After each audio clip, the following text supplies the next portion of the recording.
인류의 중요한 에너지원이 되었던 화석에너지의 고갈 위기와 지구 환경 문제로 신재생에너지 개발이 활발히 진행되고 있는 가운데 새로운 해결책을 제시해주는 신기술이 개발됐다.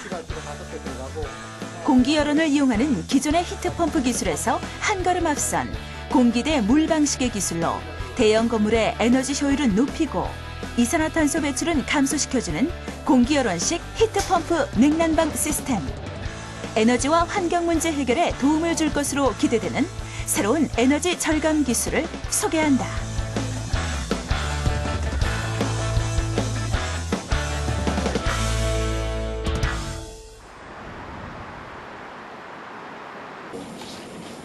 이곳은 공기열원식 히트펌프 기술의 사업화와 상용화를 준비하고 있는 한 중소기업이다.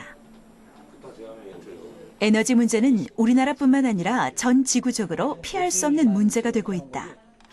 때문에 화석 연료를 뛰어넘을 수 있는 새로운 에너지원에 대한 노력들이 활발히 진행되고 있는데 1999년 문을 연 이곳 역시 자연으로부터 무한한 에너지를 얻을 수 있는 새로운 에너지원을 연구, 공기 중에 열 에너지를 이용해 냉난방은 물론 냉온수를 공급할 수 있는 기기를 제조, 판매해오고 있다. 이곳 기업이 보유하고 있는 기술은 공기 중의 열 에너지를 이용한 냉난방 시스템으로 지금까지 3건의 특허를 얻어 그 기술의 가치를 인정받고 있다. 또한 언론을 통해 알려지기도 했는데 그때마다 기술 개발자인 이용흥 씨에 대한 이야기는 빠지지 않았다. 공기열원식 히트펌프 기술 개발자 이용흥 씨. 무려 137번에 이르는 실패 끝에 그가 세상에 내놓은 기술은 전혀 새로운 기술은 아니지만 잘 알려져 있는 원리를 이용해 기존의 히트펌프 기술이 해결하지 못한 문제를 극복한 기술이다. 온도차 에너지를 이용한 그 냉난방 시스템을 개발하기 위해서 공기에서 열을 뽑아서 물을 데피는 기계예요. 아마 우리나라에서는 지가 맨 처음에 시작했는 것 같은데 그동안 공기열을 이용한다는 것은 에어 투 에어로 해서 공기 대 공기, 냉매의 순환을 이용해서 공기 대 공기로 많이 나왔었고 이 히트펌프 시스템이 한 200여 년 전부터 카르노 사이클을 이용해서 쓴 것이 한 됐었는데 실질적으로 공기에서 열을 뽑아서 물을 데피는 게 아마 한국에서는 우리가 제일 먼저 시도하지 않았나. 공기열원식 히트펌프는 공기에서 열을 흡수, 고온의 열원으로 열을 운송하는 기계장치다. 그 원리를 살펴보면 증발기에서 외부의 열을 흡수하면 액체 상태의 냉매가 증발되어 압축기로 흡입된다. 압축기에서는 고온 고압으로 냉매를 압축해 기화시킨 다음 응축기로 보내는데 이 냉매는 응축기에서 열을 방출하면서 온수와 온풍을 만들고 액체 상태로 바뀐 후 팽창 밸브를 거치면서 액체 상태의 냉매가 되어 다시 증발기로 들어간다. 이와 같은 냉매의 순환 과정을 반복하며 작동되는 것이 공기열원식 히트펌프다.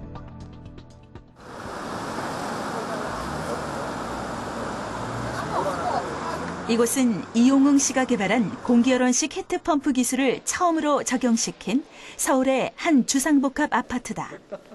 건물의 냉난방을 위한 시스템은 건물의 지하주차장에 마련되어 있는데 이 시스템은 기존의 일반 보일러 방식과 다르지 않지만 열원을 가스나 석유가 아닌 공기 중의 열에서 얻는다는 점에서 큰 차이가 있다. 네, 이건 2005년도 12월 달에 설치한 건데요. 10월 달에 설치하고 12월서부터 이제 가동해가는데 위층에 있고 밑에 층에 있고 위층에. 지난 2005년 72세대를 대상으로 60RT의 공기열원식 히트펌프 장치 3대를 설치, 시범 가동을 시작했다. 3년간의 시범 가동 이후 얻어진 에너지 절감 효과를 바탕으로 2009년에는 상가를 비롯해 전층의 냉난방을 공기열원식 히트펌프로 해결해 오고 있다. 여기 기아에 쓰이는 공기를 흡수해서 한 8도 정도, 7도에서 8도 정도 열을 뽑아가지고 찬물을 뜨겁게 만드는 장치입니다. 난방에서 그래서 63도까지 만들 수 있는 기계고요. 그 다음에 여름에는 물에서 한 5도 정도 열을 빼가지고 13도 정도에서 8도를 만든다든지 12도에서 7도를 만든다든지 물탱크에다 저장해놓고 냉방을 하는 그런 장치입니다. 공기 중에 숨어있는 열을 이용한 냉난방 시스템.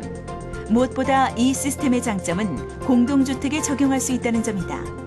공동주택의 바닥 난방을 위해서는 온수의 양이 많아야 하고 이를 위해 대용량 시스템이 필요한데 이용흥 씨가 개발한 공기열원식 히트펌프 장치는 바로 이 점이 가능하도록 설계됐다. 이 장치는 여름에는 물에서 열을 뽑아서 이 냉을 온을 버리는 장치고요. 겨울에는 여기 내부에 있는 지하실에 있는 열을 흡수해서 뜨거운 물을 만드는 장치입니다. 공기열원식 히트펌프 기술은 공기열원을 이용해 물을 가열하거나 냉각시켜 난방과 냉방을 순환하는 공기대 물 방식의 공법으로 특히 공동주택의 냉난방을 해결할 수 있어 주목받게 된 것이다. 특히 차가운 외부 온도에 민감한 히트펌프 시스템의 성질을 고려해 공기열원식 히트펌프 냉난방 시스템을 설계할 때 건물 지하주차장의 설치, 그 효율을 높이는 데 도움을 주었다.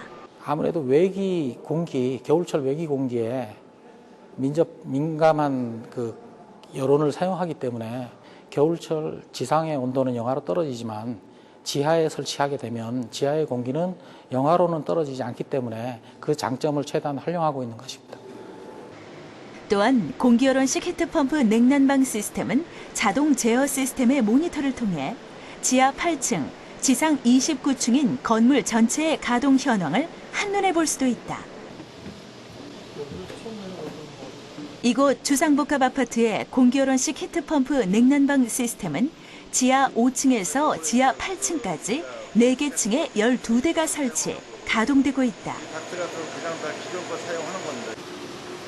12대만으로 대규모 공동주택의 각 세대에 냉난방과 온수를 제공할 수 있는 것은 구동에 필요한 동력 에너지에 비해 훨씬 더 많은 에너지를 공급할 수 있는 공기열원식 히트펌프 기술의 특징 때문인데 한 개의 장치에 60kW의 전력을 사용해 180kW의 열을 생산할 수 있는 고효율 에너지 절감 장치라는 점과 소규모 실험이 아닌 공동주택을 통해 실증해낼 수 있었다는 점에서 에너지 전문가들의 인정을 받기도 했다. 제가 주목한 것은 실증성에 주목을 했습니다. 처음에 2005년부터 시작해서 주거용 건물을 적용됐고 2010년도부터는 상가용까지 전체 적용된 걸로 알고 있습니다. 그렇다 그러면 최소 5년에서 최고 10년까지 이미 이 시스템이 실증되었다는 것이죠. 지금까지 공기열을 이용한 히트펌프를 대용량으로 실용화하는 것은 거의 불가능하다는 의견이 많았다. 하지만 이용흥 씨는 137번에 이르는 실증 실험을 통해 문제점을 보완, 대용량의 공기열원식 히트펌프 냉난방 시스템 개발에 성공할 수 있었던 것이다. 네, 이번에 저희 회사에 그 에너지 절감에 대해서 요청을 해온 회사의 여러 기술 관계자들이 한자리에 모였다. 지하 2층, 지상 11층으로 이루어져 있고요. 이 호텔의 문제점은 최근 강원도 속초의 한 호텔에서 의뢰해온 공기열원식 히트펌프 냉난방 시스템 설치에 대해 의견을 나누기 위한 자리인데 그동안 어려움을 겪어왔던 기술 상용화의 첫걸음을 뗄 수 있는 기회이기도 해 자리에 모인 이들 모두 기대가 크다. 특히 이용흥 씨는 그 누구보다 큰 기대로 이 자리를 함께하고 있다. 총 부하의 60% 정도의 수축열 탱크를 잡고요. 저희들 엑서지 5대로 가동을 했을 때는 예상되는 금액이 한 1억 6천만 원 정도가 발생이 되고요. 기존 설비를 이용해서 대규모 호텔에 공기열원식 히트펌프 냉난방 시스템을 도입했을 경우에 대한 여러 예상치를 김부철 설계자가 설명하면 이용흥 씨가 그에 대한 의견을 더하거나 검토가 필요한 부분을 한 번 더 짚어가며 시공 계획을 꼼꼼히 점검해 나간다. 검토해본 결과 저희들 장비 엑서지 21 60RT가 5대 들어가고 로 운전했을 때는 1억 6천만 원 정도 된다고 말씀드렸고 절감액은 3억 1,200만 원 정도가 절감이 됩니다. 화석 연료를 사용하는 보일러와 비교해 에너지 생산 비용을 60% 이상 절감할 수 있다는 공기열원식 히트펌프 냉난방 시스템. 대용량의 난방과 온수 공급이 가능하다는 점에서 공동주택뿐만 아니라 호텔, 병원 등에서도 많은 기술 의뢰를 받는 등 에너지 문제 해결에 대한 기대를 모으고 있기도 하다. 수치상으로는 이 에너지 냉난방에 들어가는 게 우리나라 전체 전기 총 생산 용량의 한 27%를 여기다 지금 사용하고 있다. 이렇게 지금 수치가 나와 있습니다만은 어쨌든 이 XG21 같은 이런 어떤 제품을 저희들이 잘 활용하면은 국가의 어떤 에너지 문제가 상당히 많이 절감되어진다 하는 것에서 이 XG21이 활성화될 수 있도록 그렇게 노력을 할 생각으로 지금 있습니다. 경기 중소기업지원센터 지하에 마련된 기계실이다. 이곳에도 공기열원식 히트펌프 냉난방 시스템 장치가 설치돼 있는데 에너지 생산과 사용을 효율적으로 운영할 수 있는 토탈 에너지 솔루션을 개발하기 위해 정부가 주도하고 있는 프로젝트 K-맥 사업의 하나로 이곳에서 시범 가동되고 있다. 최고의 효율을 올릴 수 있는 건물 에너지 생산 시스템의 구성 요소로서 연료전지, 가스 엔진과 함께 공기열원식 히트펌프 장치도 결합하게 된 것인데 특히 수축열 시스템을 통해 야간에 냉온수를 만들어 축열조에 저장했다가 주간에 이용함으로써 주간 전력 최대 부하 시 냉난방 전력을 감소할 수 있다는 장점이 있다. 사람들에게 공기열원식 히트펌프 기술을 알리는 일에 그 어느 때보다 적극적으로 나서고 있는 개발자 이용응 씨. 슈퍼컴퓨터만큼 복잡한 수치 계산과 변화무쌍한 기온 변화에 대한 정교한 시뮬레이션을 위해 공들여야 했던 무려 9년이라는 길고 긴 기술 개발의 시간이 이제야 하나의 결실로 맺어지고 있다.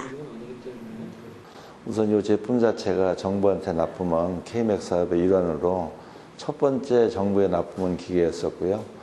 두 번째는 이런 자동 제어 장치라든지 요 주위의 소음 방지 시설이라든지 기계 자체의 케이스라든지 모든 거를 좀 저희들이 뉴 모델로 GSBC의 중소기업 지원센터의 난방과 냉방을 일부를 담당하고 있습니다. 이곳에 공기열원식 히트펌프 냉난방 시스템이 가동된 이후 변화된 에너지 효율과 이산화탄소 배출량 등을 통해 앞으로 이 기술이 에너지와 환경 문제 해결에 도움을 줄 수 있음을 예상할 수 있다. 이용응 씨의 안내로 현재 이곳에 설치되어 있는 공기열원식 히트펌프 장치에 대해 잠시 알아보도록 하자. 이게 이제 한쪽에 30마력씩이고요. 양쪽에 60마력인데 소음 문제가 상당히 작고요. 바이브레이션이 많이 나고 소리 나고 이게 지금 우리가 이 핀 있지 않습니까? 이 안에 있는 핀 간격이라든지 사이즈, 냉매가 흘렀을 때 그 유량의 유속, 그다음에 발륨 이런 걸 좀 계산해서 만들었기 때문에 요것만 만드는 데서 상당한 시간과 어마어마한 돈을 지금 투자해서 요게 완성이 된 겁니다. 정부가 주도하고 있는 토탈 에너지 솔루션 개발 프로젝트의 하나로 참여해 시범 가동되고 있는 이곳에서도 에너지 절감 효과를 보여줌으로써 이용응 씨가 개발한 공기열원식 히트펌프 기술은 중대형 건물에 적합한 에너지 절감 기술로 다시 한번 인정을 받고 있다. 이용응 씨가 개발한 공기열원식 히트펌프 냉난방 시스템이 앞으로 좀 더 많은 곳에 적용돼 상용화된다면 에너지 분야의 경쟁력을 강화시킬 뿐만 아니라 다양한 분야의 일자리도 창출할 수 있을 터. 개발자 이용응 씨는 그에 앞서 공기열원식 히트펌프 기술에 대한 정확한 인식과 이해가 필요하다고 말한다. 실질적으로 기술은 좋지만 사회 인식 문제가 히트펌프 시스템 인식이 그래서 상당히 고전한 거죠. 앞으로는 이제 에너지가 한 50% 전략되는 것이 입증이 됐기 때문에 이제 많은 사람이 이제 우리 거를 좀 채택하지 않을까 이런 기대감이 많습니다. 에너지 분야의 많은 연구자들이 공기 여론에 대해 회의적일 때 뚝심으로 밀어붙인 이용응 씨. 계속된 실패에도 도전을 멈추지 않았기에 그는 새로운 에너지 절감 기술을 세상에 내놓을 수 있었다. 기술 개발 과정에서 보여준 그의 열정과 투혼을 다시 한번 발휘한다면 공기열원식 히트펌프 기술의 보급도 머지않아 이루어질 수 있지 않을까.